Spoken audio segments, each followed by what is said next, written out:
سرکار امیر المومنین علیہ الصلوۃ والسلام نے ارشاد فرمایا کہ قیامت کے دن روز محشر اذا کان یوم القیامت نادى مناد، محشر کے دن ایک منادی ندا دے گا کہ وہ افراد جو دنیا میں لوگوں کو آزار اور اذیت پہنچاتے تھے، جو مومنین کو اذیت پہنچاتے تھے،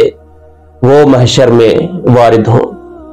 اب روایت کے عجیب الفاظ ہیں کہ ان افراد کو جو دنیا میں لوگوں کی مزاحمت و اذیت و آزار کا باعث بنتے تھے، اس حالت میں لایا جائے گا کہ لیس علی وجوہہم لحم، ان کے چہروں پر گوشت نہیں ہوگا، یعنی زشت ترین بدصورت ترین حالت میں انہیں محشر کے میدان میں وارد کیا جائے گا۔ کیوں ان کی یہ کیفیت اور یہ حالت؟ اس لیے کہ وہ لوگوں کو آزار اور اذیت پہنچاتے تھے، اس لیے پروردگار نے انہیں ایسے پست ترین عذاب میں مبتلا کیا ہوگا۔ سامعین محترم، عزیزان من، ہر انسان اپنے اسی بدن کے ساتھ محشر میں وارد ہوگا، لیکن چونکہ ان سے گناہ ایسا عظیم صادر ہوا، وہ گناہ کون سا تھا کہ جس کی وجہ سے ان کے چہرے کے گوشت کو پروردگار نے چھین کر بدصورتی کے عالم میں سب کے سامنے پیش کیا۔ وہ گناہ یہ تھا ان سے جو صادر ہوا تھا، وہ لوگوں کا مذاق اڑاتے تھے، لوگوں کو زخم زبان دیتے تھے، زبان کے ذریعے سے ان کی آبرو ریزی کرتے تھے، توہین و حد کی حرمت کرتے تھے، لہذا پروردگار نے انہیں اس حالت میں عذاب میں مبتلا کر دیا۔ سامعین گرامی قدر، عزیزان محترم، زبان ایک ایسی چیز ہے کہ اگر انسان اس زبان کو اپنے اختیار میں رکھے تو یہی زبان انسان کو عرش تک پہنچا سکتی ہے، لیکن اگر یہی زبان بے لگام ہو جائے، لا ابالی ہو جائے، بے قید و بند ہو جائے تو یہی زبان انسان کو زمین گیر بنا دیتی ہے، پست بنا دیتی ہے۔ وہ مشہور حکایت کہ جب حضرت لقمان حکیم کو، جو کہ آپ لقمان حکیم جو تھے وہ ایک بادشاہ کے غلام تھے، بادشاہ نے اسے حکم دیا کہ ایک بکرے کو ذبح کر کے اس کے جسم سے سب سے افضل ترین، سب سے بہترین پارٹ کو کاٹ کر میرے سامنے پیش کرو۔ حضرت لقمان جاتے ہیں، ذبح کر کے زبان اس بکرے کی آپ کے سامنے پیش کی جائے تو بادشاہ نے کہا کہ سب سے اچھا پارٹ یہی تھا؟ کہا جی ہاں، میری نظر میں یہی تھا۔ کہا اچھا پھر جاؤ اور اس بکرے کے جسم سے سب سے پست ترین اور گندا ترین پارٹ کاٹ کر لے آؤ۔ لقمان پھر گئے اور وہی زبان واپس لے کر آ گئے۔ کہا اچھی چیز جو مانگی تو زبان، سب سے پست پارٹ جب مانگا تب بھی زبان۔ کہا جی بادشاہ سلامت۔ حقیقت یہ ہے کہ اگر یہی زبان اختیار میں ہو جائے تو اس سے بڑھ کر، اس سے افضل کوئی پارٹ نہیں، لیکن اگر یہی زبان بے لگام ہو جائے تو اس سے بدتر کوئی چیز نہیں۔ روایت میں ہے کہ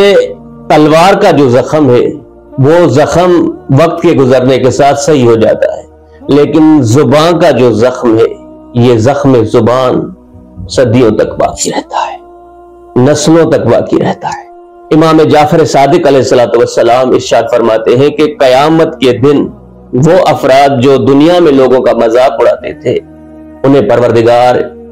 اس طرح سے رسوا، ذلیل و خوار کرے گا کہ وہ اذیت و آزار کے ساتھ مشکلات کو جھیلتے ہوئے جیسے ہی جنت کے دروازے تک پہنچیں گے، جنت کے دروازے ان کے لیے بند کر دیے جائیں گے، مایوس ہو کر پھر واپس چلے جائیں گے، پھر انہیں بلایا جائے گا کہ آ جاؤ جنت میں، پھر دروازے، یعنی پروردگار انہیں اس طرح ذلیل و خوار کرے گا۔ پہلی روایت جہاں ان کے چہرے پر گوشت نہیں ہوگا، دوسری روایت انہیں اس طرح پروردگار ذلیل کرے گا کہ جنت کے دروازے بار بار ان پر بند اور کھول دیے جائیں گے، کیونکہ یہ لوگ دنیا میں لوگوں کا مذاق اڑاتے تھے، زخم زبان دیتے تھے، لوگوں سے عیب تلاش کر کے ان کے عیبوں کو برملا کرتے تھے۔ اور پھر معصوم کی روایت کہ جو دوسروں سے عیب نکالتا ہے، جو دوسروں کی عزت کو اچھالتا ہے، پروردگار ایسے انسان کو بدترین موت میں مبتلا کر دیتا ہے۔ اللہ اکبر۔ سامعین گرامی قدر، وہ سرکار دو عالم جو رحمتاً للعالمین ہیں، جنہوں نے فتح مکہ کے بعد اپنے بڑے بڑے دشمنوں کو، بڑے بڑے اذیت دینے والوں کو معاف کر دیا، فرمایا انتم الطلقاء، تم سب آزاد ہو، الیوم یوم المرحمہ، آج رحمت کا دن ہے۔ اللہ اکبر۔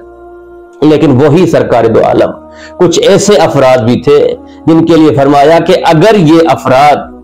کعبے کی چھت کے نیچے کعبے کا غلاف پکڑ کر معافی مانگے، پناہ لے لے، پھر بھی انہیں معاف نہیں کیا جائے۔ اللہ اکبر۔ ان میں سے ایک فرد وہ تھا جس نے پیغمبر کو زخم زبان دیا تھا،